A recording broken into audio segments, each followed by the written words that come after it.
Yo, what's going on, y'all? This is Marcus Rosa, aka Mazuma TV, back at y'all with some more boxing talk, man. I hope everybody's having a blessed, beautiful, positive, productive night. I hope y'all having a great start to y'all weekend. We got some things that we currently need to discuss going on in the boxing world, man.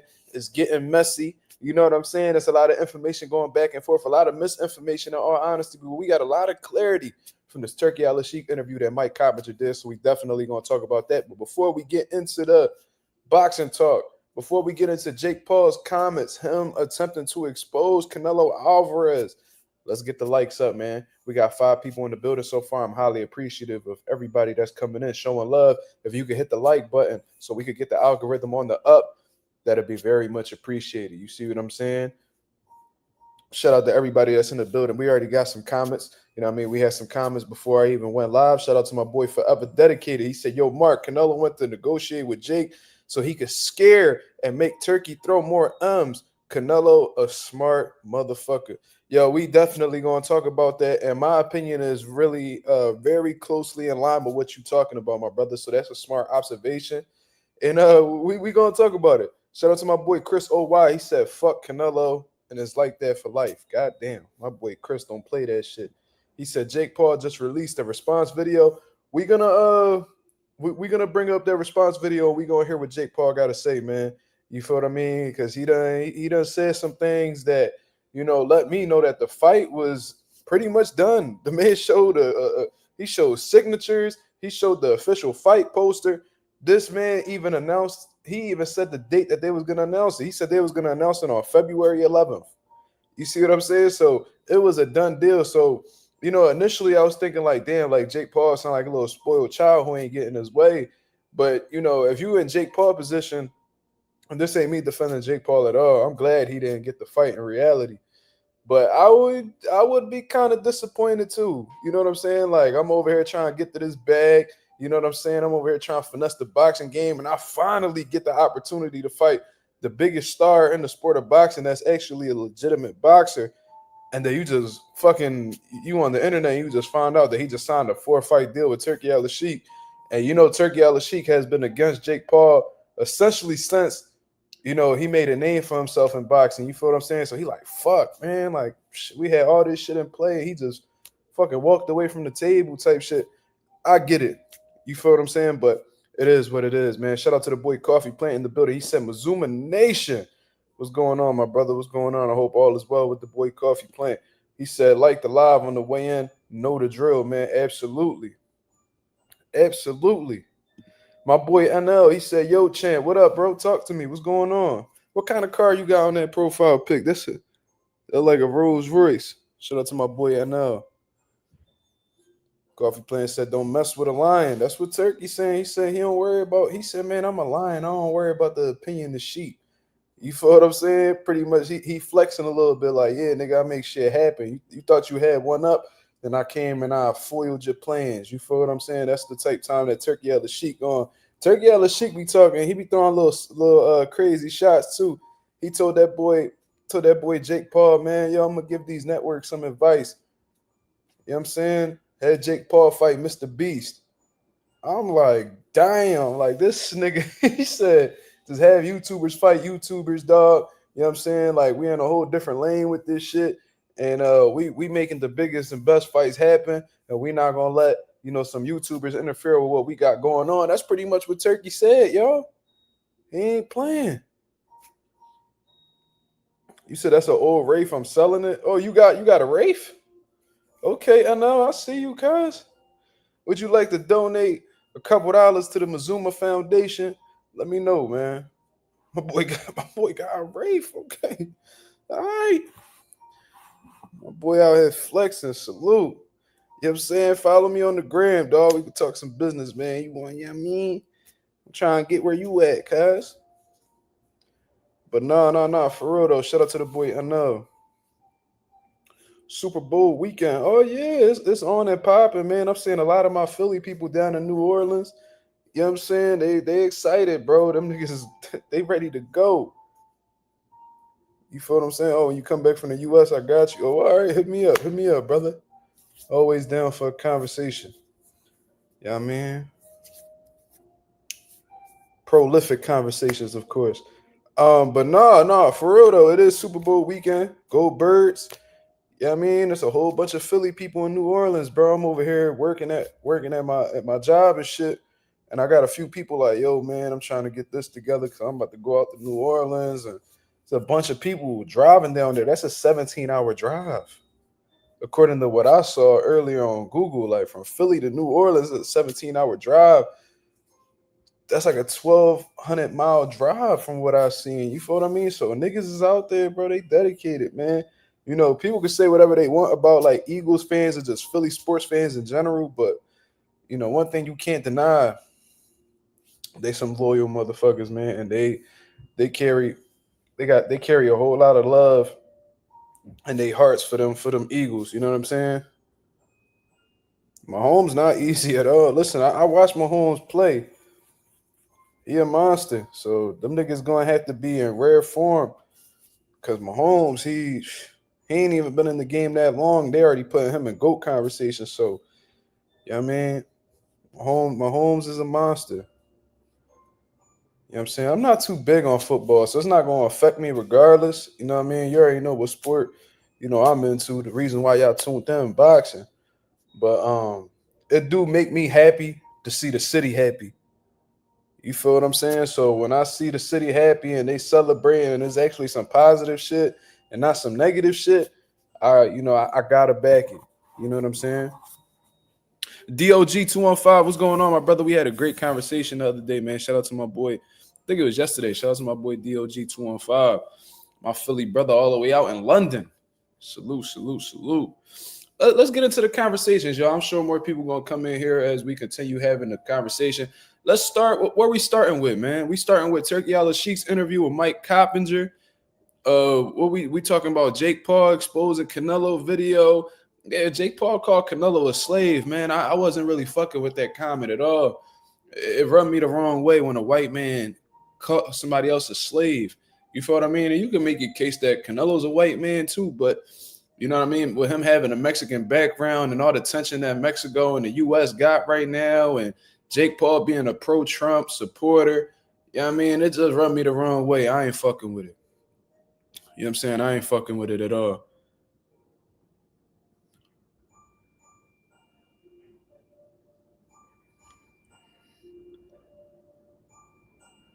Shout out to my boy Teacher Selvin. What up?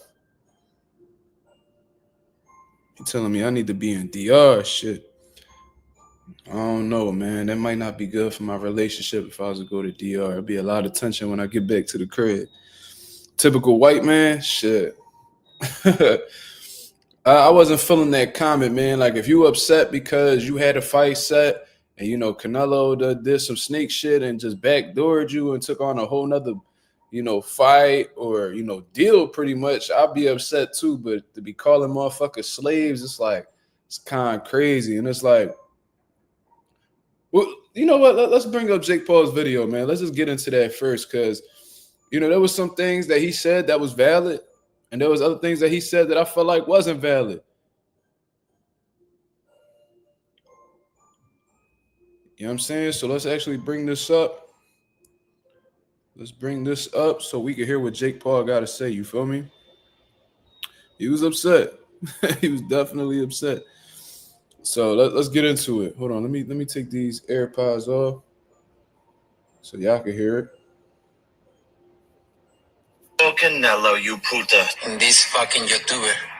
I just fight real fighters. Time to expose them. So we had a signed contract to fight. Here you can see Canelo's signature and my signature to the right. Claiming he's not fighting YouTubers. Bullshit. Look at the poster. We were announcing Tuesday, February 11th. Claiming he fights real fighters, but he's fighting Crawford, a 135-pound fighter, and running from a real fighter like David Benavidez, you bitch. The truth is you can be bought. You're a money-hungry squirrel chasing your next nut. The truth is these sports-washing shady characters are paying you hundreds of millions of dollars to stop our fight from happening because they couldn't fathom the fact that they can't create a bigger fight than me and you. Al Heyman has made you hundreds of millions of dollars, and you turned your back on him for this check. Disloyal. And you were begging to do this fight on pay-per-view. But I have loyalty. Loyalty to Netflix, doing the biggest numbers. And you call me a YouTuber, but you've never had a boxing match as big as mine. Remember, you told my team that your daughter came home and asked if you were fighting Jake Paul? She was all excited. You said that was the first time your daughter's ever asked you about a fight. And you're screwing over all your Mexican fans by doing your fights in Saudi. It just shows what type of person you are. And I promise you one thing, Canelo.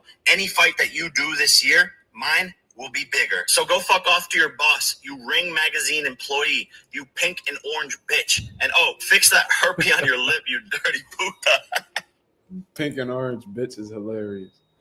But y'all niggas the same skin color, and y'all pretty much got the same hair color.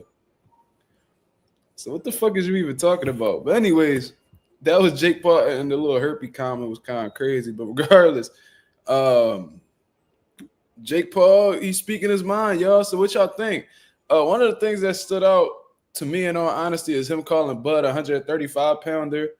It's like, come on, man. Seriously, like, stop it. You know what I'm saying? That nigga was at 135 back in 2014. This man done evolved and grew and all, you know. The man done grew his way out of 35, grew his way out of 40, grew his way out of 47. You know what I'm saying? It's like, bro, come on with the dumb shit. You feel what I'm saying? So you talking about, oh, you saying I don't fight real fighters? You about to fight a 135-pounder. First of all, Bud ain't been a 135-pounder in over a decade. Second of all, he is a real fighter, regardless of what weight class he come from. Unlike you. You feel what I'm saying? So there's that. Another comment that he said that I actually looked at that was pretty valid. He brought up the David Benavidez situation. You ducking Benavidez. That's very true. Even Turki Alalshikh said, shit, I hope I could convince him to fight fight David Benavidez in the future. So that's Turki Alalshikh confirming in himself that Canelo don't want them problems. You know what I'm saying? My boy Anonymous said he cooked Canelo. Let me see if let me pull up that video one more time. I'm gonna just tell you what I think as I go along. Puta. And these Calling Canelo a puta is fucking hilarious though. But let's get into it. Oh, Canelo, you puta. And this fucking YouTuber. I just fight real fighters. Time to expose them. So we had a signed contract to fight. Here. That's the contract right there, people. That's Canelo Alvarez's signature with Tom Brown with TGB Promotion signature. You know what I mean? And it makes me wonder if, you know, if you got this promoter having to sign the contract with you, like, are you signed? Is Canelo signed with TGB? Like, is he signed with? Like, that's confusing. That's confusing. But regardless, look, Canelo Alvarez's signature right there. Tom Brown, I guess the promoter that represents him, and then look, you see Jake Paul with the electronic signature right there. I don't see the signature from the head of MVP management, but regardless, he signed. You feel me? So there's that. So that lets you know Canelo wasn't just considering this fight. He was locked in for this fight. You feel what I'm saying? And we come to find out, and Turki Alalshikh explains later on that basically had happened because Canelo had asked him if he was interested in doing a fight in May. And Turki Alalshikh, man, was like, man, it depends on, you know what I'm saying? It depends on who you fighting. You know what I'm saying? Because we want you to have, a big fight before you get into the fight with Terrence Crawford. They spoke about that shit. They stopped talking about it. And then all of a sudden, Turki Alalshikh hearing rumors that he about to lock in with Jake Paul. So he like, hold up. He said, man, let me reach out. Yo, Canelo, you can't be doing this, bro. Did you fighting Jake Paul? You know what I'm saying? That could possibly fuck up, you know what I'm saying, the fight that we trying to set up with Terrence Crawford. And Canelo was like, man, you know I ain't want to do this fight, but you know, at the same time, I'm trying to get this money. You feel what I'm saying? And you ain't offer me a fight date. You ain't offer me, a fight date for May. And you know I got a fight on May because those are my dates. May and September are my dates. Cinco de Mayo weekend, that's my date. You know what I'm saying? I took that shit from after Floyd retired and Mexican Independence weekend in September. Those are my dates. I want to fight on this date. You ain't offering me nothing, so I gotta explore the next best possible option. So Turki Alalshikh, like, I can't let this nigga fight Jake Paul, man. I'm trying to get this Terrence Crawford fight. All right, man, you got it. You won. Let's get something in play. And he said in 5 minutes he made the fight happen. You know what I'm saying? Like he said, we put something together in 5 minutes. So that let me know, considering the fact that he literally said, he said it several times, that he got the fight deal done in 5 minutes. That lets you know that Canelo did that shit just to get Turki Alalshikh to fold. You know what I mean? Because if he was really dead set on fighting Jake Paul, it wouldn't have taken 5 minutes for him to walk away from Jake Paul. You see what I'm saying? So he was like, all right, this nigga don't want to offer me nothing in May. Boom. Sign the fight. We about to rumble Jake Paul. Let's see if Turki Alalshikh respond. Let's see if he do something. Turki Alalshikh get word. He like, oh shit, let me call this nigga. He tripping. And he was like, you know what I'm saying? At first, Turki Alalshikh was like, nah, you know what I mean? Like, we'll do a fight with you in May, but it got to be against who we want you to fight. Basically. And Canelo was like, ain't nobody going to tell me who I'm going to fight. You feel what I'm saying? So I'm going to go ahead, see what else is on the market. Then when he seen that Canelo was serious about rumbling Jake Paul, and Turki Alalshikh is a big proponent. I mean, he's always been highly against YouTuber type boxing. He's always been against Jake Paul. He's been sending shots at Jake Paul for a hot ass minute. He was like, hold up. Nah, we ain't letting this shit happen. Boom. 4-fight deal. Boom. You see what I mean? So I think on some real shit, I think he used the Jake Paul fight as a joint where it's like, all right, you know what I'm saying? Like it's a good, he used Jake Paul as a backup plan, basically. You know what I mean? He went over to London. He was talking with Turki Alalshikh. That's the shit that he want, because he know that nigga gonna drop that bag, right? And that's the type time he on. He trying to get a fucking bag.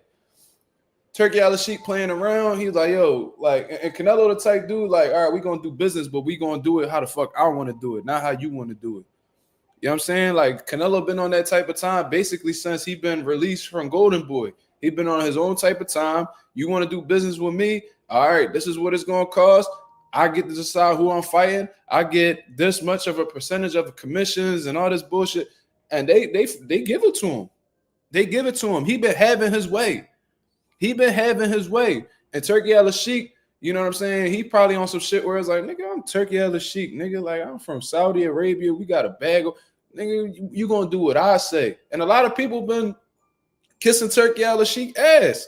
Keep it a buck. This man, what would Eddie Hearn say the other day? He said that he'll spit shine that nigga's shoes if Turki Alalshikh told him to. Like, that's how submissive these dudes are around Turki Alalshikh, because he taking care of these niggas financially. And when you cutting the check, a lot of niggas is gonna look up to you. You feel what I'm saying? Or at least follow your lead.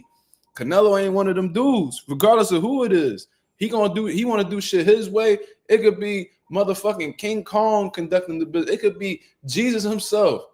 He want to do shit how he want to do shit. You feel what I'm saying? So I think he literally used Jake Paul as bait for Turki Alalshikh to come through and give him exactly what he was looking for. So one fight turned into 4 fights. And I'm sure that bag that he getting from that 4-fight deal is a crazy amount of money. Probably a 4-fight, $200 million deal if we being guaranteed, if we being honest. Canelo is the A side to Jesus now. I ain't gonna say all that. You know what I'm saying? I was just using an example. I'm just popping my shit. You feel me? We ain't about to get into no religious type shit, but you get what I'm saying. Like, Canelo like to do shit his way, and he don't really like to bend to anybody, demands. You feel what I mean? That's just how it always been. It gotta be 200 mil guaranteed for 4 fights. It gotta be.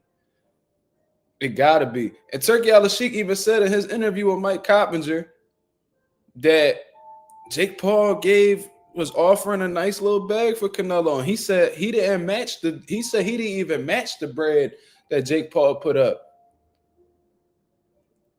which I thought was pretty interesting. He said, man, I ain't offer him. I'm not giving him what Jake Paul was offering him. But,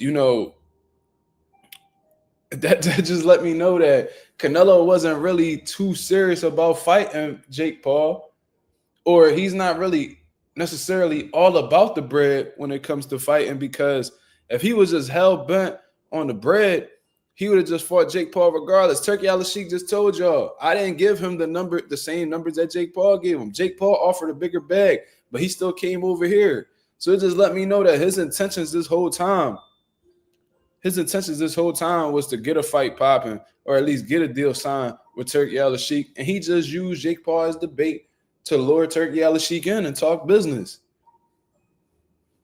Turki didn't want him to walk out the door. He seen Canelo was serious about walking out the door, so he had to bring that motherfucker back in, speaking his language.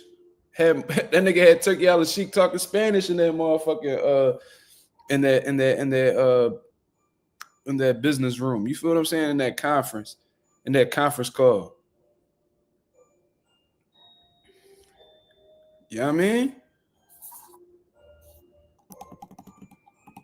Canelo just continues to finesse the boxing game. This man done work. This man done fought on every network and got his way. HBO, when he was with Golden Boy. And you know, he ended up becoming one of the biggest names, and he got the Triple G fight and all the get into a fucking bag on HBO. Then he went on Showtime. He rumbled Floyd on Showtime. He done had some big fights happen on Showtime as well when he went on that undisputed run at 168. Then he go, that was Showtime / PBC. Then he on PBC rumbling on Amazon or whatever. Whatever the fuck they got going on over there. He done been on the zone. He done work with Matchroom. Canelo done been around the block. He know how this business shit go. You know what I mean? He know how to get these niggas to fold in these motherfucking negotiation tables. He always gets his way. Somehow. So, do I like Canelo as a fighter? I respect his skills, but I'm going to just say I don't fuck with him. I'm not a fan of him. You know what I mean? I don't fuck with drug cheats and nothing like that. I always been stern on my stance. It just is what it is. But one thing we cannot deny is that motherfucker knows what he's doing, bro. He know what he's doing. So you got to respect him. He got to be one of the best businessmen that ever entered the sport of boxing. You know what I'm saying? Up there with Floyd, if we being honest.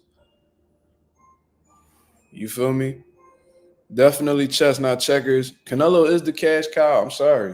You know what I mean? As much as I don't want to admit it, he is the cash cow. And this is the thing. You want to know how I know he getting his way?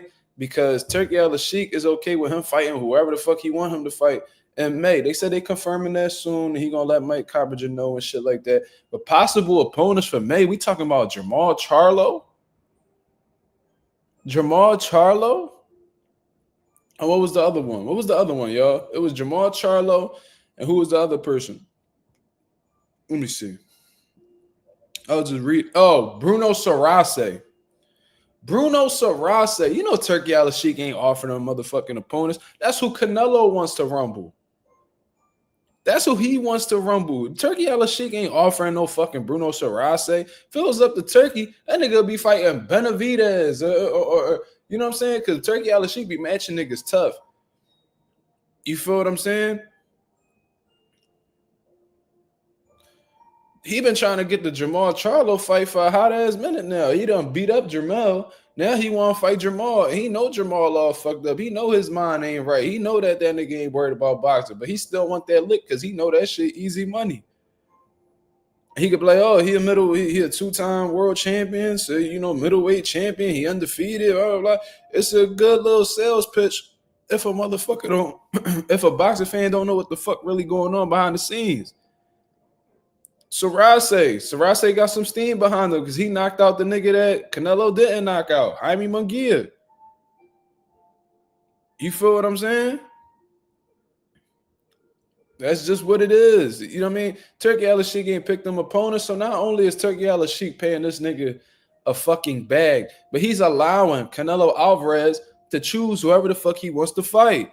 Why the fuck are they talking about in February of 2026 Hamza Shiraz, Chris Eubank? Who was the other one? It was like, possibly a Dimitri Bivol rematch. That'll be a good fight. But you know, all of that shit is, you know, it's a lot of shit can happen between now and February of 2026.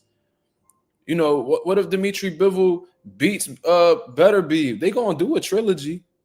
They gonna do a trilogy. Um, what if? But let's say, let's say if they don't do a trilogy, let's say somehow, some way, Better Be retires. Dimitri Bivol gonna rumble Benavidez. How we know that Bivol gonna beat Benavidez? I don't know that. Who knows if Dimitri Bivol will be the best possible opponent in February, or maybe Canelo, regardless of whether Bivol wins or loses, just want his lick back. You feel what I'm saying? My boy, T said he's relatively unknown aside from the Munguia KO. Relatively, definitely. He's definitely unknown aside from the Munguia KO. You can't name me anything that Bruno Sarase did in boxing besides knock out Jaime Munguia. You know what I'm saying? So you being a little gentle, you being a little, you know, you being a little careful with your word selection. Not relatively, definitely unknown. You know what I'm saying? We ain't talking about no southpaw, nigga. So, you know what I mean? You either gonna contribute to this boxing talk or niggas hitting you with the wrench. You know what I'm saying? We not doing this every day now. There's already been a couple days in a row that y'all been on some nut shit. You know what I mean? Take that nigga dick out your mouth, you heard? My boy Teacher Selvin said PBC punching air right now. Tank can't steer the ship. That's the N for the PBC. Do you have the numbers on the Benavidez fight? No, I'm not familiar with the numbers on the PBC. I mean, was that released? Let me see.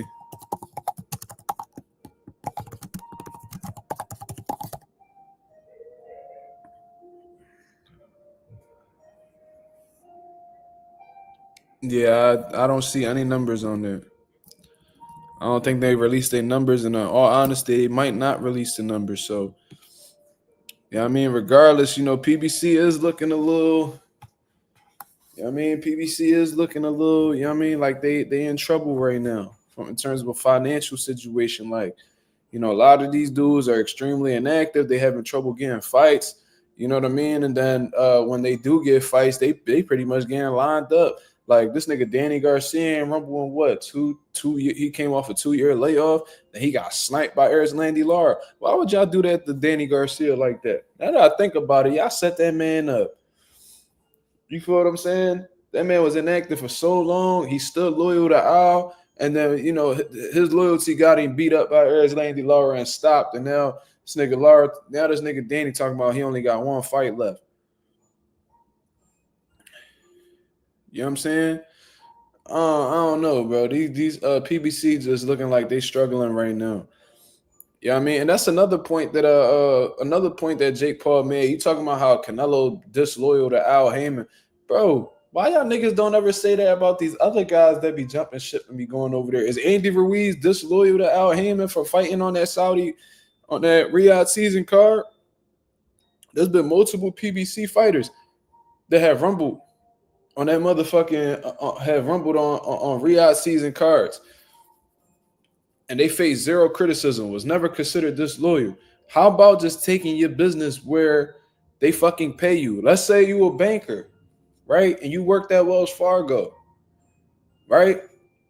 And you sitting here, you doing your best, you doing the numbers you need to be doing, and your whole intention is to get a fucking raise or get put in a better job position, right? Just a better job, you know, opportunity, period. And the whole time, you know what I mean? It's either they fucking giving you a run for your bread. You know what I mean? They just want to keep you in the same spot. And then you see an opportunity elsewhere where you could really excel in your career. What the fuck you gonna do? What's the smart thing to do? Prioritize yourself and your business, or just sitting here just hoping that niggas give you an opportunity? Fuck that, bro. Self-preservation is the law of the land. You gotta do what's best for you. I had to make that choice. I was at this one company for almost 2 years. And I fought to fucking get what I felt like I deserved for my consistency, for my job performance, all of that. Bro, I work for a big company. I'm not gonna say where I work, but I worked at a big company that's all throughout the country. And then what? In the district that I was in, I led the region in certain categories. Still wouldn't give me an opportunity. When I was going through this little court situation with my son and shit, I was looking to get a work from home job. They wouldn't even offer me that. And I'm seeing people who have done less than me get better opportunities than me. And I started to really evaluate shit. And I'm like, bro, I'm not being appreciated here. Meanwhile, I see another company, a higher up company that has a better reputation. They pay a lot better. Almost a double-digit raise. It was a no-brainer. But you let these dickheads tell it, I'm disloyal. Get the fuck out of here, bro. Ain't no loyalty in business, cuz. Ain't no loyalty in business. That's how I look at it. You might have loyalty in friendships, loyalty in relationships. You know what I'm saying? But in business, you gotta do what's best for you. Especially in boxing, you got I say it all the time. You got a small window, cuz. You got a very small window. Canelo in his late 30s, he rapping, bro. These are his closing fights. He already done made hundreds of millions of dollars, but he trying to close this shit out strong, so he won't ever have to come back to boxing. You know what I'm saying? Yeah, Ryo and Isak, both PBC fighters, fought each other on a fucking wasn't that a Saudi card they fought on? They fought each other on a Turkey card. Are they both disloyal? No, I'm sure they got and you know what's crazy? Most likely they got their blessings from Al Heyman to participate in that card. But you let these dickheads tell it you disloyal. Come on, man. Come on. But anyways, that's what Jake Paul had to say about, Canelo Alvarez. Some shit I agree with, some shit I disagree with. But this is the reality. Jake Paul, we understand that you do good numbers. We understand that you are a hot commodity in boxing. However, you need to stop acting like you entitled to the finer things in this boxing shit. You are unproven. You fought a 60-year-old man in your last fight in Mike Tyson, and you made it count as a professional bout. You fought retired MMA fighters. You fought NBA players. You over here cutting all the corners in the world, and you fought undefeated nobodies. Oh, they said I wouldn't fight a professional fighter? All right, well, I'm fighting one now. A fucking nobody who had a blown-up record and didn't prove himself at all. And you took advantage of that. You cut every corner, and then you expect niggas to give you any type of respect. Don't nobody deserve. Don't nobody.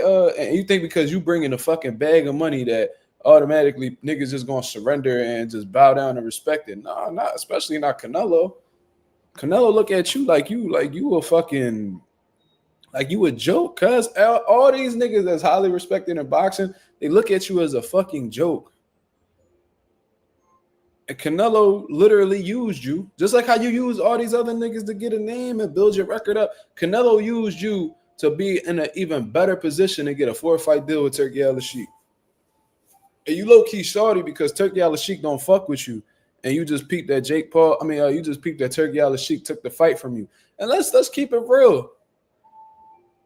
Canelo been talking to Turki Alalshikh for a little minute now, and you was trying to take him away from the Turki Alalshikh shit. You know what I'm saying? You was trying to take Canelo away from the Turki Alalshikh situation. You was trying to finesse Turki. Turki seen the bullshit that you was on and pulled away from you, and now you mad. You know what I'm saying? He mad because Turki Alalshikh took the fight from him. You talking about he a Ring Magazine employee. Well, I mean, okay, that's cool. But based off of your logic, wouldn't you be a Netflix employee? Wouldn't you be a Netflix employee? I hate when these niggas do that. Like whoever, they always talk about, you riding this nigga dick. Oh, you riding Turki. Oh, you kissing Turki Alalshikh dick. Oh, you on this nigga dick. Oh, you on PBC dick. Oh, Bro, niggas gonna go wherever the fuck they get compensated the best at. Oh, you a Matchroom employee. Oh, Jake, you with Netflix, cuz. You ain't doing this on your own. You ain't create your own network on some Dame Dash shit. And you know what I mean? You over here getting niggas to tune in and subscribe to your network. No, bro. You're getting compensated. So based off of your logic, whoever cutting the check, you and them niggas employed by. Okay, so you a Netflix employee then. You a Netflix employee then. If Canelo Alvarez is a Ring Magazine employee, that make you a Netflix employee. I guess all y'all niggas employed by somebody. Whoever cut you the check is your fucking boss. You're not cutting your own checks, cuz. Stop it. Stop it. Let me see. And keep it a buck. Canelo would have beat the shit out you anyway, because, nigga, you're terrible.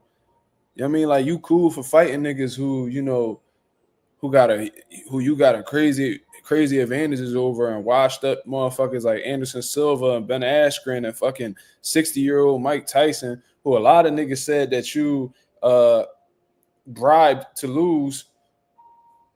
You know what I mean? I can't prove it, but that's what the people saying. You terrible. Why? Stop it.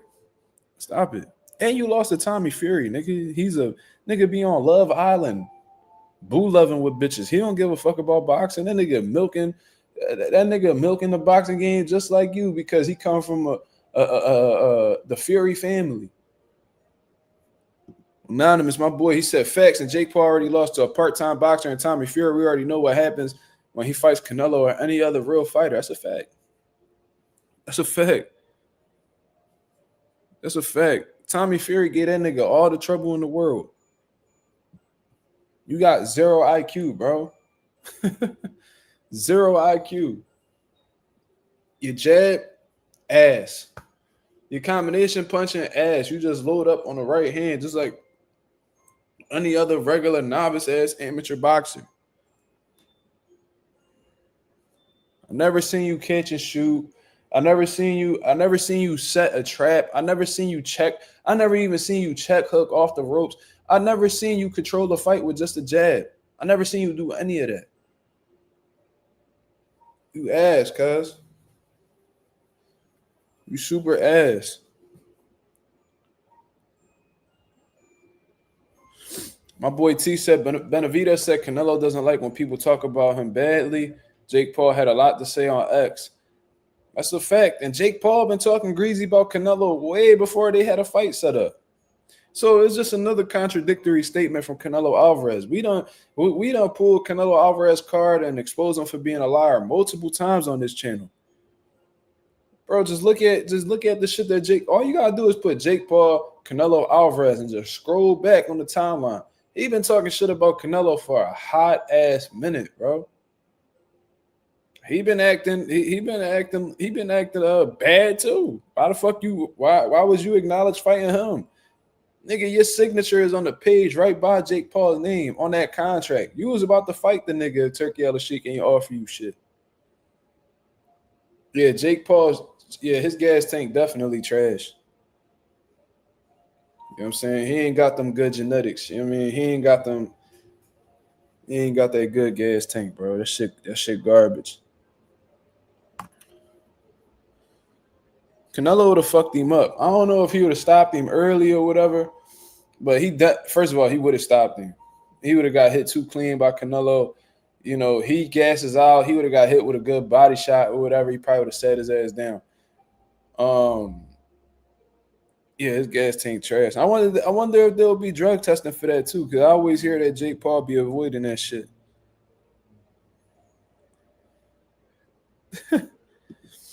Anonymous said Jake doesn't like to be told no. I bet his eyes widened when Canelo rejected him. Motherfucker been spoiled his whole life. Bro, that's what I just said in the video that I dropped earlier. If y'all didn't see that, go check it out. It's like an 11-minute video. I mean, I'm just kicking it at the crib, just telling y'all what's going on and what my opinion is on this whole Jake Paul, Canelo, Terrence Crawford situation.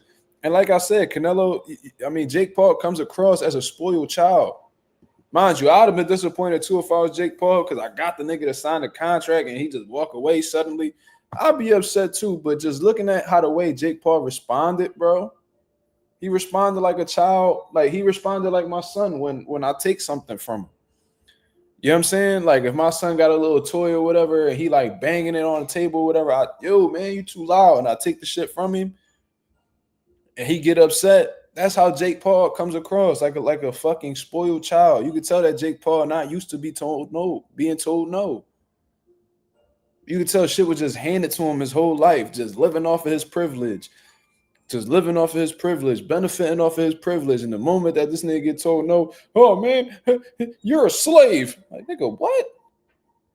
Slave? That's what comes to your mind when you get told no, nigga? Call Canelo a slave. How the fuck is he a slave? If the nigga got the freedom to pick and choose whatever fight he want, that sound like a free motherfucker to me. A slave to me is somebody who's in a situation where they having trouble getting out of. You know what I'm saying? Or they got to listen to this person's rules in order to thrive. Canelo free as a motherfucking bird. So you calling this man a slave because he didn't choose you or didn't make you the priority in fighting. That sounds like an entitled, bitch-made motherfucker to me. You know what I'm saying? And Jake Paul is, yeah, man, I come from Cleveland, Ohio. You know, my dad, my mom and my dad, they split. So, like, nigga, stop trying to make that shit sound all crazy. Nigga, my parents broke up when I was 7. It wasn't even that crazy, cuz. Cut it out. Canelo didn't accept the B-side. You want to know how I know he didn't accept the B-side? Because when you look at that fight poster, who's the first? Who's to the left of the poster? Who's to the who's the man pictured on the left? It's Canelo. Who's the name that's mentioned first? Canelo. Jake Paul was on the B-side. You know what I'm saying?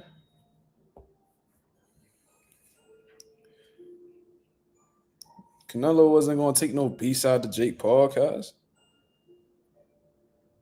Let's look at Jake Paul and Mike Tyson's fight poster.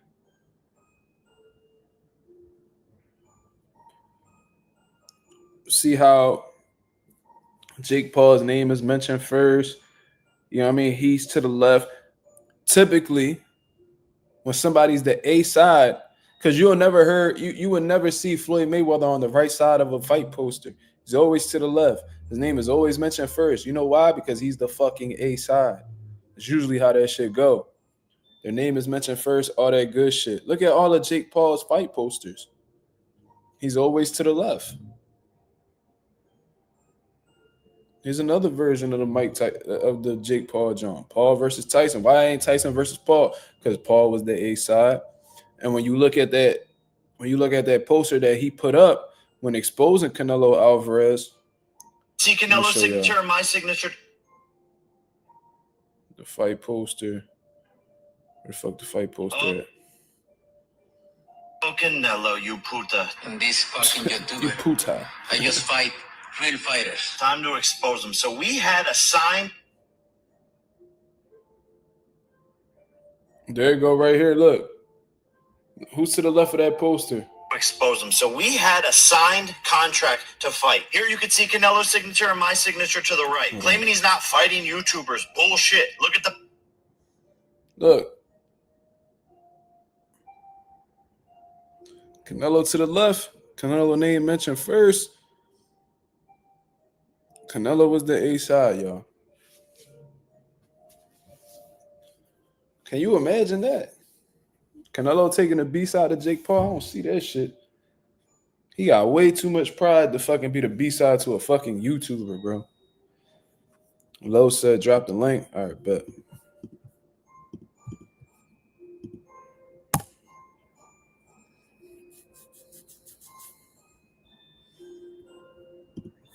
He said, I don't know how to pronounce that name. Ulysses? I don't know how to say your name, cuz.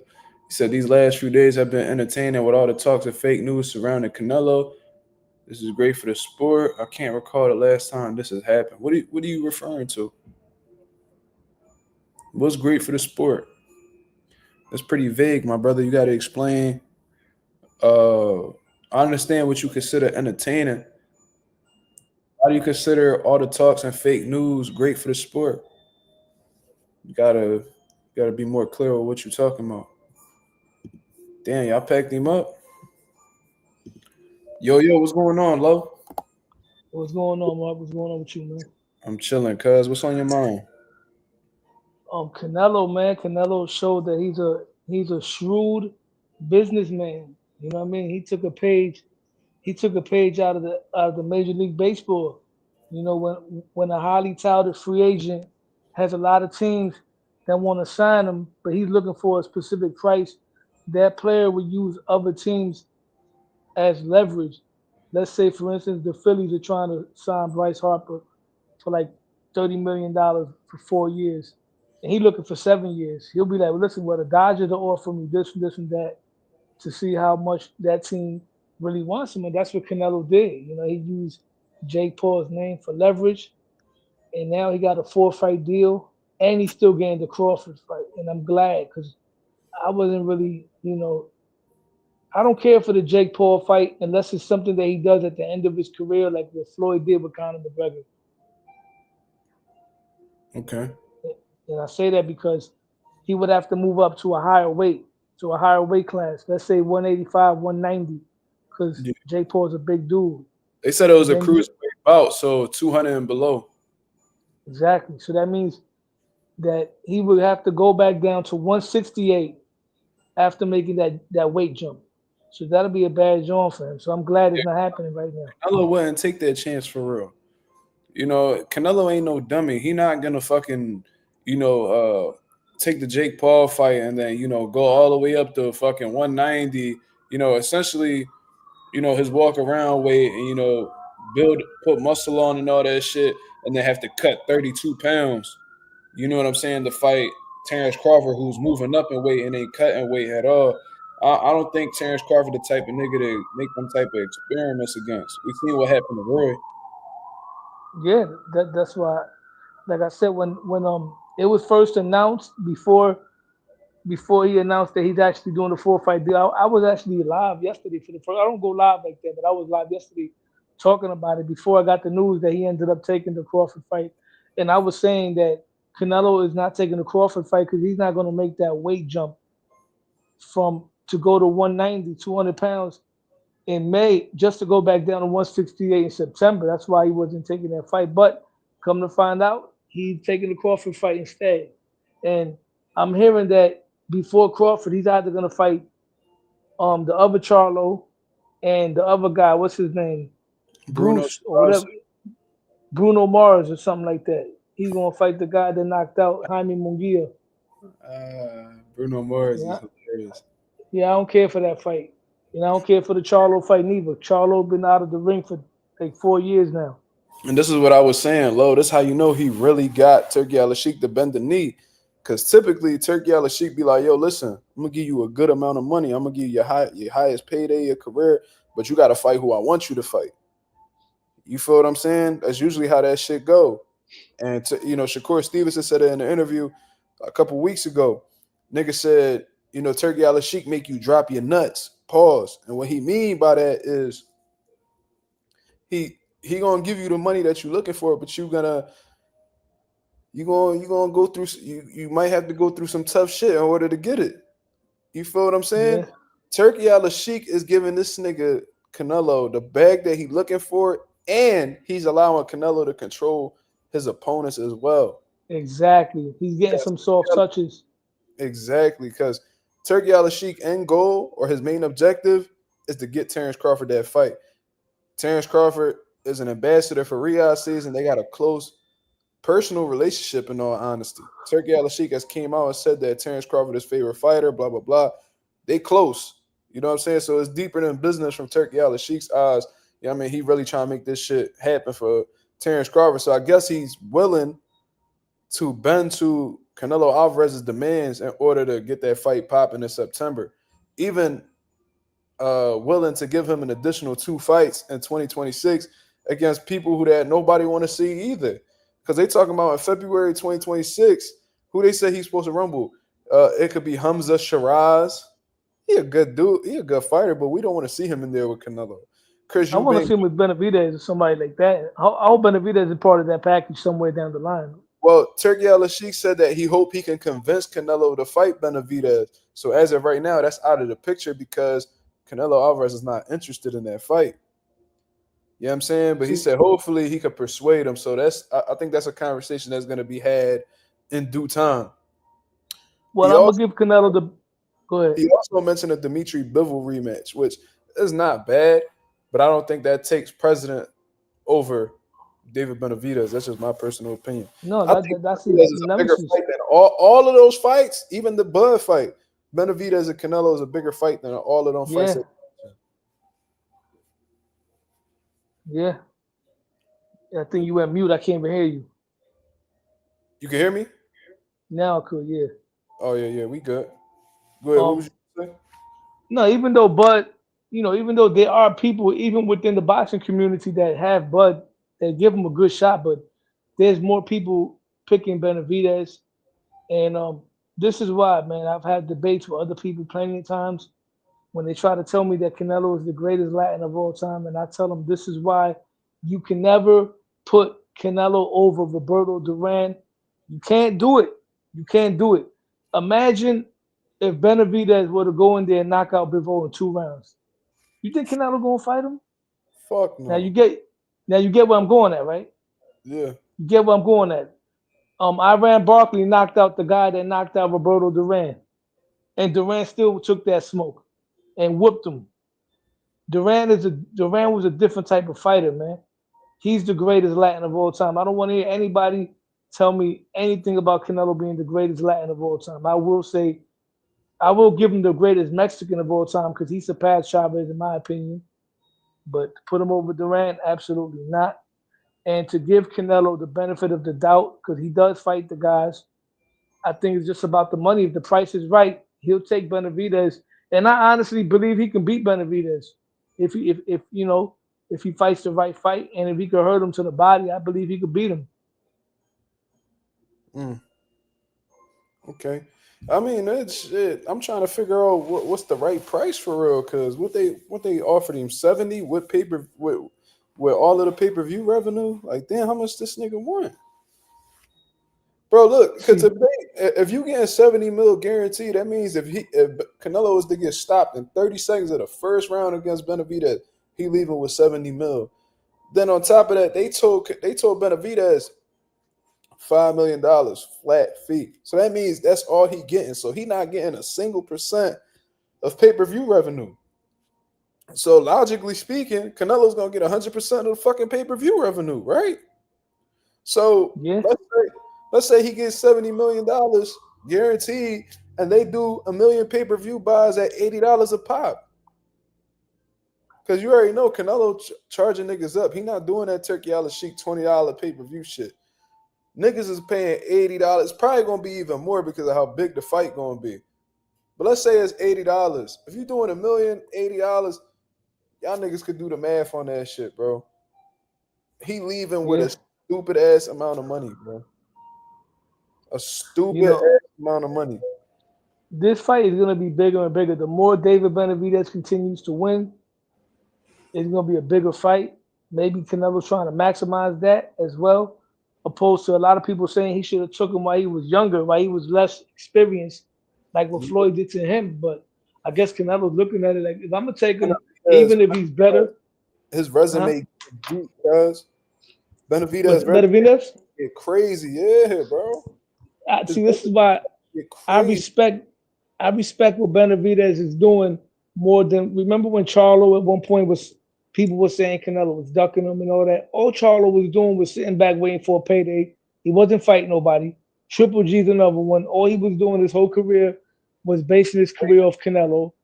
Fact. Benavidez is carving out his own legacy. He already took on one of Canelo's nemesis in Demetrius Andre, right? He took on Caleb Plant.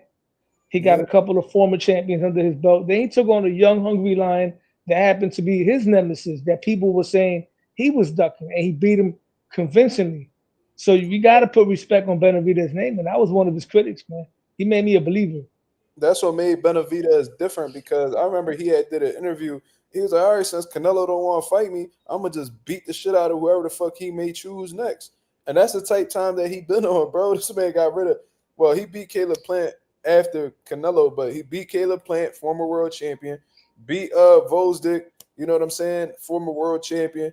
Beat Demetrius Andre, 2-division world champion. Beat him. You know what I'm saying? Now, David Morrell, he could have been a world champion, but, considering the circumstances at 168, he had a regular title. I don't know He's if he gonna be a champion. He's a good yeah, fighter, Morrell. Morrell could fucking rumble. And a lot of people thought Morrell was going to beat Benavidez. I had YSM on Yeah, here talking about yeah, I he was know. going to destroy him. And we seen what happened. You know what I'm saying? So his YSM, is YSM is damn near. YSM is damn near. I told him that nigga, he damn near Cuban now, man. With Andy over there, so I knew he was picking Morrell and them. You know what I mean? No, he said that Morrell was going to stop Benavidez. That's what he I told me right know. here on his channel. And he wasn't the only one. Shit, it started getting to the point where I started second guessing my prediction. I'm like, yo, is Morrell going to do this shit? Like, I was starting to think, like, damn, this nigga Morrell making me nervous. Whole Well, time, Benavidez really showed that he's one of them ones, bro. he definitely is, man. And the thing with Morrell, right? Even though I wasn't picking him, I wouldn't have been surprised if he would have won. See, I got a friend that's very into gambling. He gambles all the time. So I told him this is a fight you can make money on because Morrell, I'm not saying he's gonna win, but he's a very live underdog where you put some money on him, you might win some bread because the dude can really fight. And you know, yeah, Benavidez beat him. And Benavidez is marketable too, man. Benavidez remind me of one of my homies from New York that be the Ecuadorians. 'Cause the Ecuadorians in New York are different. They're not like Mexicans out here. Like Mexicans in California be the ones with swag, but in New York, the Ecuadorians got more swag and they're built different. They big, they tall dudes. And Benavidez remind me of one of them tough Ecuadorian dudes, tough Ecuadorian street nigga, man. That's the way Yeah, even though he's half Mexican. I'm not too familiar with Ecuadorians. We don't got What? that I got a around. lot of Ecuadorian friends, man. Damn. Nah, I only know Yeah. like one Ecuadorian person that I grew up with, but he was half Rican. So I ain't really knowing. I'm not really too well versed with Ecuadorians at all. But I mean, the one that you knew, was he like a hick or was he more like into the culture, like as far as He you was know? he was raised by his Puerto Rican side, so he ain't really had that Ecuadorian shit under him. You know what I'm saying? But I got Ecuadorians, like my boy D, he's older than me, right? He's Ecuadorian all the way. But he grew up around blacks, he grew up around Puerto Ricans, and he's a big tall dude. And he moved with swag, you know what I mean? Oh, all right. And they like that. Ecuadorian dudes, they tough dudes, man. It's about Got time they actually won in boxing as a world champion.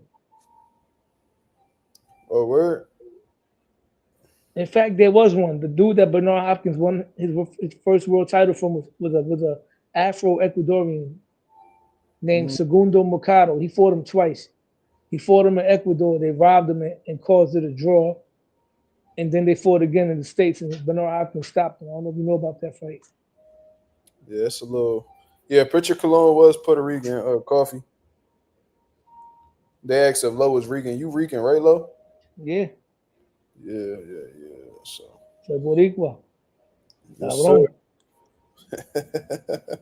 cabrón. Yeah, Pritchard Cologne was Rican though. Yeah. Can you But talk Spanish? I speak it a little bit. I ain't 100% with it, but we there though. Let me see. Yeah, Let I me see. started tightening up mine recently. Yeah, I'm trying. I've been trying, bro. Like I've been using apps and all like Duolingo and shit like that. Me too. Yeah, I've been trying to get Me that too. shit straight, and then I've been listening to a lot of Puerto Rican music too, like Salsa, Mark. Me too, man. I'm a reggaeton boy, heavy right now. And I've been dating a lot of like Ecuadorian women, Colombian women, Mexican. I've been on some South American. I've been on a tear with South American women lately. That's my preference now. Before, I was man, I was the Morena Slayer. You know what I mean? But now I'm on South Americans. I feel like they make better wifeys. I got to find the right one. So I got to tighten my Spanish up. So like when I be texting, I be like putting like I got an app. If I want to text somebody, if I want to text in their language, I do that. But I make sure I'm also understanding it and reading it. So I'm not just typing away. I want to make sure I know what I'm talking about. So when I see somebody in person, I know what I'm saying too. And I want to Right. be able to say it correctly. Yeah, my girl Cambodian, so it's a wrap for that. But I do want to live in Puerto Rico eventually. You know what I mean? For like a few months out of the year type shit.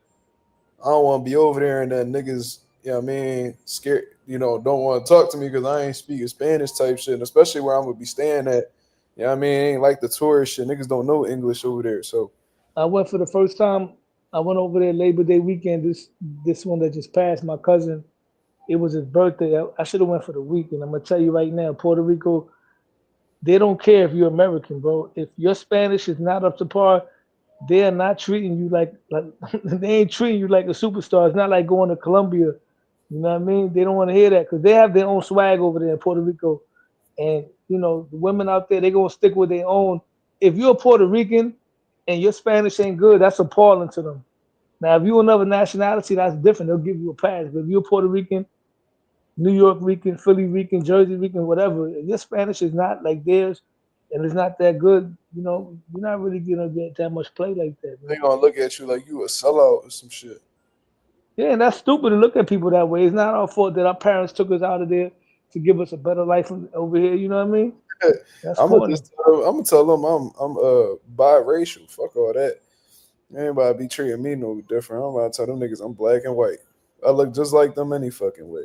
So, I tell you though, the best Puerto Rican food is out there. I kid you not. oh, that's a fact. That's a fact. Yeah, Man, I went all over the island eating at different restaurants, bro. all I They, was eating was octopus salad, rice and beans and octopus salad. bro, you gotta go to them spots where they you fuck with pork or no? Yeah, I mean, Yeah, I don't overdo it. Like that's not something I would go out and. It's crazy. I go out to eat a lot. I don't order pork anywhere, but I'll eat pork. Like if I'm home, family make penne, I'll eat pork. But I wouldn't go to a restaurant and order pork. I don't. bro, they No, got but these I eat pork though. needle spots over there, bro. That shit crazy, bro. And I ain't, as I've gotten older, I've been eating less and less pork. But that first joint I stopped at when I got off the airport, shit was crazy, bro. Shit, Yeah, they ridiculous over there, and it just tastes different compared to U.S. food, bro. I don't know yeah. how to Yo, explain shit. it's crazy when I flew out to PR. Right, it happened to be a cold night in New York too. It was like I said, it was Labor Day weekend. My flight was for my flight was leaving at 6 in the morning. So I Hmm. got up early and I drove to Newark Airport. And mind you, it was cold. So I'm in a sweatsuit. I'm in a tracksuit. You know what I mean? So I get out there, whatever I land, and then I call my cousin. I'm like, yo, I'm landing right now. Come pick me up. So he was like, yo, what you wearing? I'm like, I got a sweatsuit on. He said, cuz, go to the bathroom and change. Go throw on your shit right now because we're going straight to the beach. I'm like, nigga, I'll change when I get out. He was like, no, you don't understand. It's like 100 degrees. I came out Nigga, the airport being doors hard fly headed. open, cuz. Huh? So yeah. Soon as them sliding doors open and that motherfucking heat hit you, oh yeah, Yeah. I ran right back inside the airport, went into the bathroom, took my shit out the bag and changed real quick and came right back out. First yeah, thing I went to was a little spot that was right across the street from the airport. It had me I had a lobster patelillo and okay, I had a Cuban style patelillo. It costed an arm and a leg because it was right there by the airport, but it was so good. yeah. You gotta stay away. Them prices over there ridiculous. But Only by the airport though. yeah, I was down for Fajardo, bro, where Subrel from and shit, and they had like this big ass like an outlet, like them shopping outlets, but it was all restaurants, Yeah. bro. And then like you could literally walk you could walk through the outlet, like you could walk through the building, and then on the other side of the building it's the beach, bro. That shit was fucking rocking, my nigga. Like the Yeah, yeah. Yeah. atmosphere, niggas playing, niggas blasting Bad Bunny and Thego and all that Yeah, it shit. was popping out there, man. What? Oh my We went god. to the I feel tight because we went to the La Placita, right? As soon as we got there, it started raining, bro. So we had to leave. And when it rains out there, it rains. So Yeah, we was in an Airbnb. So I woke up in the middle of the night it was a thunderstorm, right? And the lightning struck. I never heard lightning sound that loud. Like it literally sounded like it was a bomb. But for it to sound like that, it must have been like literally outside, like right next door. That's how loud it was. Yeah, bro. The last time I went to Puerto Rico was back. It was back in April. Last year. I was only there for like 4 days. But bro, when it fucking rained and it was cloudy the whole time, I was mad. I didn't even have a tan, my nigga. Like I was pissed about that shit. But yeah, when it rained over there. Cause but what's so weird is that when it's finished raining and you walk outside, it look like it ain't even fucking rain. Yeah, it's a cloud that they do that in Florida too. The cloud just passes by, it just dumps a ton of rain. But Yeah, like yeah, the God willing, pouring rain, and you be out, 5 minutes after it's done raining, the street look dry. It's like what the I'm going fuck? out there again Labor Day, but I'm gonna go for a week this time because my cousin always go out there to celebrate his birthday. And when he went out there for like 10 days. I went just for the weekend. I want to do it with my pop, dude. That nigga be out there like 10 days, bro. That's like the perfect time, bro. Like 10 days. Shit. Bro, we went to a beach out there, like two different beaches. There was one beach, right, where the beach was surrounded by rocks. So the rocks were preventing the waves from coming through. So it felt like a pool, but it was a beach. And then we went to another beach. I forgot the name of it. But I put it on my Instagram where you gotta take a boat to it. You gotta bring all your stuff because there's no stores over there. So we brought food and everything from the supermarket. She talking about Bro, it Vieques was or Culebra? You talking about one of them? nah, damn, I gotta look at my shit. Oh, Let me look at word. my IG story. But yeah, the water Culebra. was crystal clear. I was swimming with fishes, literally, man. It was nice. I went snorkeling and I was swimming with the motherfucking fishes, bro. That shit was fire, bro. Fire. Yeah, definitely gotta go back over there. I owe myself. There's 3 trips I want to do. I want to go back to Florida to see my little nephew out there. I want to go to PR again, and I want to go to Colombia. I Those are want my to three go to trips that I Jamaica. want. Where? I want to go to Jamaica. Oh, I thought you said Vegas. I was gonna say I don't care for that. Nah, not Vegas. Rolly invited me out Vegas. He talking about, yeah, man, come to Vegas. I'll show you a good time. I'm like, man, get the fuck out of here, Rolly. You got Yo, me. bro, you always talk about Rolly, man. You Rolly cool, man? Uh, we had a conversation, bro. We had a conversation. Yeah, I mean, I don't know if he gonna come on the channel pretty soon, but I'm not gonna say we cool, but like we gotta understand and like we had a conversation. I let that nigga know what it was. He did like his explaining and shit like that, and then after that, I mean, we spoke personally for a little bit. He actually had sent some gloves over, some brand new winning gloves to my gym, and we gave it over to one of the kids and shit like that. So and he only a text away. You know what I mean? So I mean, I ain't gonna say like we cool, like we friends, but I mean, we gotta understand it for sure. Let me see. Nah, he ain't signed them. He just sent some gloves over because we got kids at our gym that they could fight their ass off, and but they poor. You know what I'm saying? I don't know how else to say it. Like they're not in the best financial situations. You know what I'm saying? And I guess my dad had a conversation with Rolly, and Rolly was generous enough to give him some quality shit, bro. Winning is the best boxing equipment out here. Yo, how you like Rolly's chances with Ryan Garcia?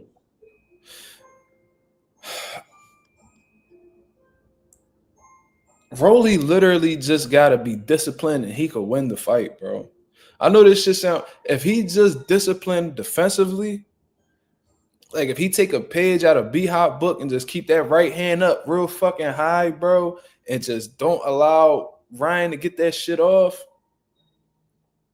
he could beat him, bro. I'm trying to tell you, I like, mean, there's not much to Ryan game. Like, but that one thing that he do is devastating, right? yeah, So it's like, Ryan's a hell of a counterpuncher with that left hook, bro. The way he could back up and just check you with it. That's a very dangerous punch. Like that's the fastest bro, left hook I've seen since Oscar De La Hoya. and it's your lead hand, it's his lead hand too. So that shit get there like this, and he got some, and Ryan got some insane speed, bro. Like I've seen videos of him like throw punches and you ain't even see the shit. Did you ever see that shit with Javier Fortuna? He hit Javier Fortuna with a hook, bro. And in the video, like you really can't see it. And then when they slow it down, it's still fast. Like Ryan got some crazy fucking hand speed, bro. So he's really dangerous stylistically for Rolly. But if Rolly just used whatever the fuck he got left of his brain and fucking just fight a disciplined, defensive fight, like if he just don't have any type of lapses and he just work on his whole camp, just keeping his fucking right hand up, he can avoid a lot of trouble. But Rolly got a history of running into fucking left hands, bro. Like he's a sucker for a fucking left hook.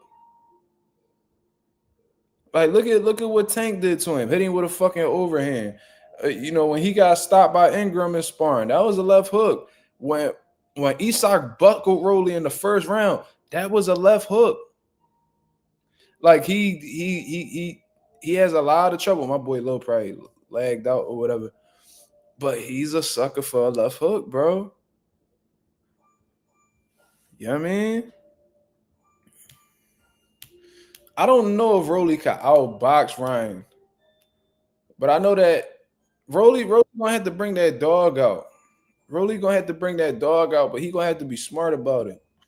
My I don't know fault. what happened there. I don't know what happened there. No, but I was just saying, like for him to be, he gonna have to rough Ryan up. He gonna have to he gonna have to make this shit a dog fight, but he gotta be smart about it too. Yeah, but Rolly got a chance though because, like I said, Ryan. I'm not gonna say Ryan has a weak chin, but Ryan got up from that tank punch. He didn't get up drunk, but he does get knocked down. He does get hit. His chin is in the air, but he's working with Eddie Reynoso now, and I got Ryan winning that fight, man. I really do. I got Ryan winning that fight.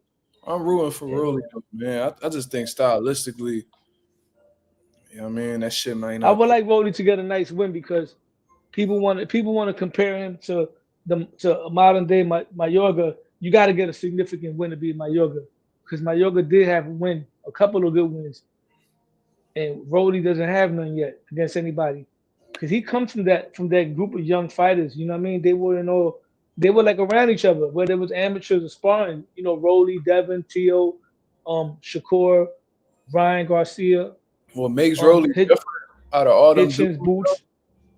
what makes him different out of all them dudes though, is that dudes they all started when they was really, really young. Yeah, he's the least fundamentally one Rolly out of all of started, them. he was like what, 16? So he already was at a disadvantage off of the rip.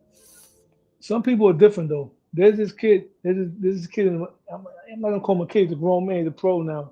He's in the gym where I'm at, and he started boxing late, but he Mhm. got natural abilities. He picked up and learned fast because he came out here from Virginia. He was around Keyshawn and them, and he started late though. You know what I mean? He's doing good. He's like 5-0 right now, with 4 knockouts. He's fighting on the 20th. And some people are different. Some people like they learn faster. Their learning curve is faster than others. And then some people on top of that are naturally athletically gifted. You know, Yeah, there's some people that learn quicker than others, and some niggas got it, bro.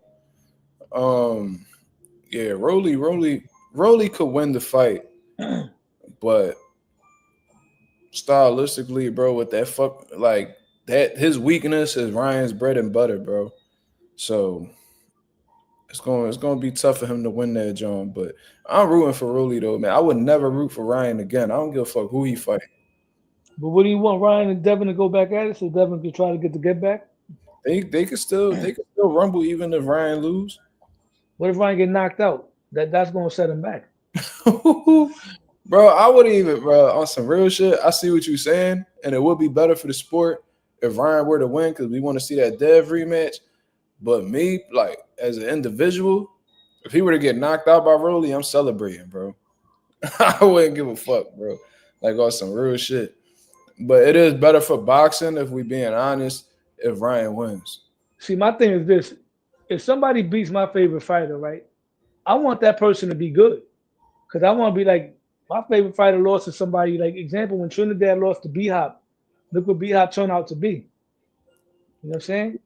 Ain't no shame in that. B Hop turned out to be an all-time great. You Shit, know, he is. He is. but then right now, like, and then when because every decade, bro, everybody got a favorite fighter for that decade, whatever. The last decade, I would say my favorite fighter from like 2010s around that time. I probably would say if I got to pick one that I'm always gonna root for, I would say Danny Garcia. Danny, because he was the only Puerto Rican holding it down. And I I respected the fact that he was an underdog. Before that, during the 2000s, I would say Cotto. The 90s, I would say Trinidad. In the Mm-hmm. 80s, maybe Mike Tyson. And then right now, the 2020s is Tio. And once again, back to the losses. Tio lost to Cambosos, and then look at the trash fighter that Cambosos turned out to be. You know what I mean? Yeah, he been losing ever since then, bro. Yeah. And he wasn't that bad of a fighter prior to that because he was decent. He got a couple of good wins. He beat Mickey Bay. He beat some other kid from the UK. He wasn't that bad, you know what I mean? But they just put him through the ringer, man, fighting everybody. Fought Teal, fought Devin twice, They threw fought him, Loma. guys. Top rank threw him to the wolves. And that's Teal's fault because Teal created that mess. You know what I mean? So Cambosa to this day is getting fights. And he's also getting Twitter trilogies behind that, behind that clout. Yeah, he made some stupid money off of both of them Devon fights in Australia. And he made a nice little bag off Loma too. And I notice Australian fighters, they always lose when they go to their hometown. But they get a They fuck. stay losing in Australia, always, bro. Back in the I don't know if you remember Jeff Fennick. Yeah, I remember Jeff Fennick. Jeff Fennick came out here. He fought a Zuma Nelson, right? Mm-hmm. And it was a controversial draw. Everybody thought that Fennick got robbed. So they ran that rematch in Australia. And Azuma Nelson, the legend that he is, the road warrior, he destroyed him in like 4 rounds in Australia. And ever since then, I remember every time an Australian fighter fights in his hometown, he gets washed. Jeff Horn beat Pacquiao in Australia though, right? Yeah, he did. Did. Mm-hmm. He Yeah, did. But even then, I thought shit. Pacquiao won that fight. I watched it the first time and thought Pacquiao won. Then when I rewatched it, it was still close. You could have gave it to Pacquiao, but Jeff Horn was on some shit, bro. He was bullying Pacquiao on the low. Yeah, he was jumping in and out. He was kind of fighting like a bigger version of Ricky Hatton in a way. Yeah, Jeff Horn had his little moment, but as soon as he fought Bud, that shit fell apart. But yeah, George Kambosos is about to fight in March in Australia. He about to fight some dude named like Jordan Dawad. I don't know how to say his name, but he from Indonesia. So he I'm about gonna to be real with you. Like with that tournament going on, I don't even like that Teal fight with Boots, man. I think for me, they trying to he line, should. bro. They trying to line Tio, bro, bad. Yeah, like but then again, he also called Boots out. So Turkey's like, you want that? I'm gonna give you that. But if it was up to me, if I was his management team, it would be Hitchens, and then it would be the winner of Barbosa and what's his name, Jack Catterall, because those Tio guys definitely earned it. Tio could beat Hitchens, bro. He could beat He Hitchens. could. It won't be easy though. It won't be easy. You know what I mean? The styles, but I could see where he could beat him, and I'm gonna tell you why. A lot of people thinking, oh, he can't cut the ring off. Hitchens doesn't run, bro. Hitchens is gonna box you, but he got dog. And if Hitchens is in the middle of the ring going counter for counter with Teal, he gonna lose because Teal got the best first step in boxing when it comes to that first step, that first fast move. If he's going counter for counter in the middle of the ring, I could see him getting clipped because him and Jermaine were different. Jermaine just went in there to get paid. He just went there to survive like Charlo did. You know what I mean? Sandor did too, but Sandor let his hands go a little bit more. That's how Sandor fight though, bro. I was watching his old fights. That's just how he rumble. That's just a bad Yeah, but style. but no, but Sandor's a better fighter than Jermaine. I mean, Jermaine is good, but for that fight, he just went there to get paid. But Sandor lets his hands go at least. You know what I mean? He lets his hands go when he moves around. Hitchens maintains his distance, but he doesn't run. He keeps a sharp jab, throws a straight right hand, but he doesn't really mix up his offense like that. And if Tio learns how to cut the ring off with Eddie Reynoso, combine that with his athleticism, I got him winning that fight, close, competitive 12-round fight, probably even a stoppage, depending on Hitchens' If he ability to stopped, take a punch. that would be fucking insane. But I think Yeah. that style Hitchens got. You know what I'm saying? With him having a sharp jab and a good right hand. You know what I mean? And he could move when upon request, like if needed to, he could move too. But I think that's what hurts Hitchens, bro. He's pretty one-dimensional offensively, bro. He does a lot of 1-2s or Like he 1-1-2s. don't got much offense. Like he limited offensively based off of what I've seen. He You doesn't feel, hook off the jab. bro? I never see, bro. He rarely throws hooks, bro. But I And guess he it doesn't works. hook off the jab. I guess it works, bro, because he beat motherfuckers, so it's easier. It's easier said than done. But I think Tio got more tools than him. He should be able to beat Hitchens, but if he not focused and he get frustrated and just start doing that typical lunging in bullshit, Yeah, Hitchens. if he fights the way he fought Jermaine, he losing that fight. If he fights the way he fought Comey, using the jab, because when he fought Comey, that was the most. He I was would sharp. say, He was yeah, sharp. I would say that was the most fundamentally sound I've seen Tio as far as, and that even includes the Loma fight. He was How about using his the? jab more. I know. He wasn't as good as Comey and them, but he looked shitty sharp against Mason Menard too. Well, a lot of his fights. That's another. That's the reason why I made that short. See, he developed that reputation of fighting down to the competition. That started with the Nakatani fight. Before that, when he was coming up, he was smoking everything moving. He was smoking the guys he was supposed to smoke. You feel me? So now it's like when he fights the elite guys, he performs. But then when he fights guys that's not on his level, he don't perform like that. He got to go back to stop playing with his food. Even with the Josh Taylor fight, that last round he could have knocked him out if he really would have stepped on the gas, But we got to see what happens, man. Yeah, I think that, and obviously, Tio can't do shit without Top Rank's permission. They got the right, they got the exclusive rights to him. So they probably influencing Turkey Alalshikh's decision in terms of opponent selection. Top Rank trying to line Tio. They trying to get him fucked up. Yeah. Because Yo, of the you want to hear a crazy story? I got whole. put on to Tio when I first watched him. I thought he was Puerto Rican at first. I saw his first fight I saw was when he fought against what's the dude's name that he did that spinning punch that he spent around and hit him with the back of his hand. I seen that. I remember that. Diego Magdaleno. He When I did. saw that fight, He right almost after killed he that. knocked him out, huh? He almost killed that nigga. Yeah, when I saw that fight, and then I heard his father talking, I thought he was Puerto Rican. I'm like, yo, I've never seen a Puerto Rican like this. That he actually fights with the mechanics of a black fighter, but with more power. You feel me? I thought he was Puerto Rican, but then I found out he was Honduran. I'm like, fuck it, I'm still rooting for him anyway. And at the time, everybody in New York was rooting for him, the Puerto Ricans, because Puerto Rican didn't really have nobody, and he's from the city. But he lost a lot of Puerto Rican fans, but only with performances he'll get them back. You know what I mean? Yeah, niggas be fickle like that. So I believe you. But let me see. What you think about Ryan Garcia and Tio having the same trainer? Um, he spoke about that. He was on another show and he was talking about that. He said he don't care. He said that's not going to stop him from working with them, and that's not going to stop him from fighting Ryan Garcia if the paths do cross each other. And that's a decision that Eddie Reynoso is going to have to make. And I believe if it comes down to it, I believe Eddie would choose Tio because if you look at the body type that Canelo and Tio have, they're more similar. He knows how to work with that type of style. And then Tio is also more disciplined than Ryan Garcia. The guy works hard, he trains hard. Whatever you want to say about him, you might say crazy shit. The dude's always working out. He's always in shape.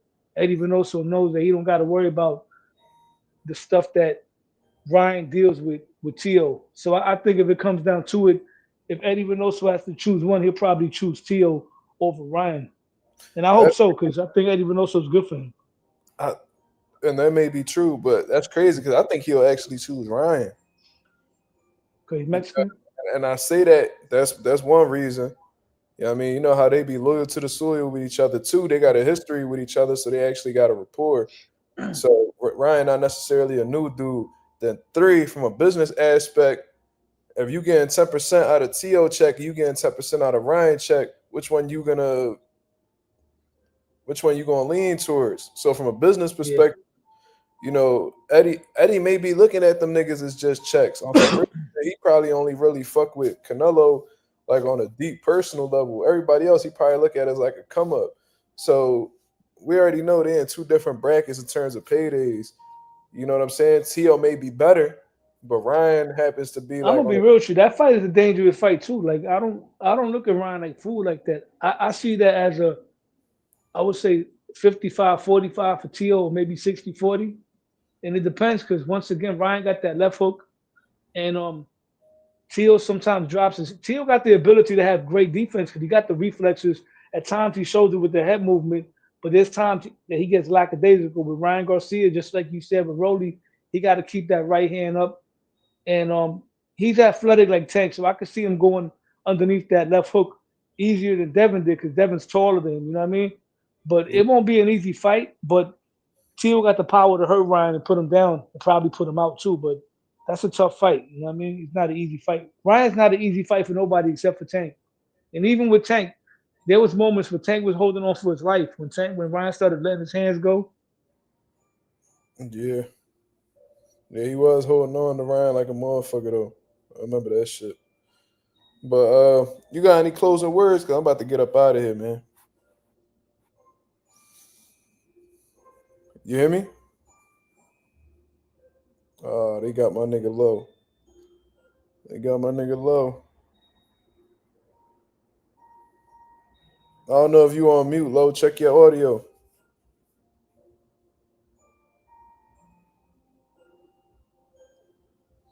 I'm here. I'm right here, bro. Oh, all right. No, I couldn't hear you. But I was about to say, you got any last words before I get up out of here? Not really, man. I'm just gonna say, you can follow me on YouTube as well, Low Nose Boxing, and on Instagram and on TikTok. And yeah, man, Subscribe. looking forward. Oh I'm no, gonna be at the Keyshawn fight next week, man. where that shit gonna be at? Madison Square Garden. Oh, word. Yeah, Xander Zayas is gonna be on that Oh, card. yeah. I don't know why I was thinking they was gonna go back to Virginia. I don't know why I thought that. But that's good. Shit, that's a good fucking fight. I wish they would be Yeah, promoted more, man. Top Rank not really pushing that fight all like that. I yeah. feel Now it's like gonna be a lot of us. We're gonna be deep. oh okay. Yeah, Keyshawn, Yeah, he been doing all the promoting on his own. They yeah, ain't really pushing it, but it is what it is. Yeah, I mean, but yeah, man, keep me posted on that shit, bro. yeah. So you know more, man. You gotta start coming to fights out here in New York, man. Shit, I need to, bro. It just You should be with the try to get custom. the tank tickets, man. I ain't going to no fucking tank fight, but It's a unless good card though. it is, but you know, I've been to the Barclays. I seen Tank fight live before, so you Which know, fight? when he fought Jesus Cuellar, Me too. I was at that one. yeah, the Broner and Vargas John. Jesse Vargas, Broner. I think Charlo might have been on that card too. Charlo knocked out Hugo Centeno. Yeah, Yeah, it was a few Johns. Yeah, I was there. I've been to a lot of fights at the Barclays. I was there when Victor Ortiz got knocked out by what's the Puerto Rican kid's name from Brooklyn, Luis Colazo. Collazo a dog. Fuck Collazo. That was my first time at the Barclays Center. Okay. Yeah, I only been there once. It was only for that one John. I think. I went there for a few Danny fights too. Okay, so yeah, y'all got it made. Y'all be having all the big fights over there. I saw when Danny fought Lamont Peterson. I saw when he fought Rob Saka, and I saw when he fought Thurman and Porter. You was at the Thurman fight. I heard that shit was Yeah. lit. I heard that shit was lit. At the Thurman fight, the way the crowd was acting, I left that joint thinking it was a robbery, right? But then when I watched it again, I'm like, nah, Thurman won that fight 7-5. But the crowd was like booing when Thurman won. Oh, they was pissed. Yeah, Oh shit. Yeah, I'm gonna have to go over there, bro. I'll hit you when I go to New York for yeah. sure.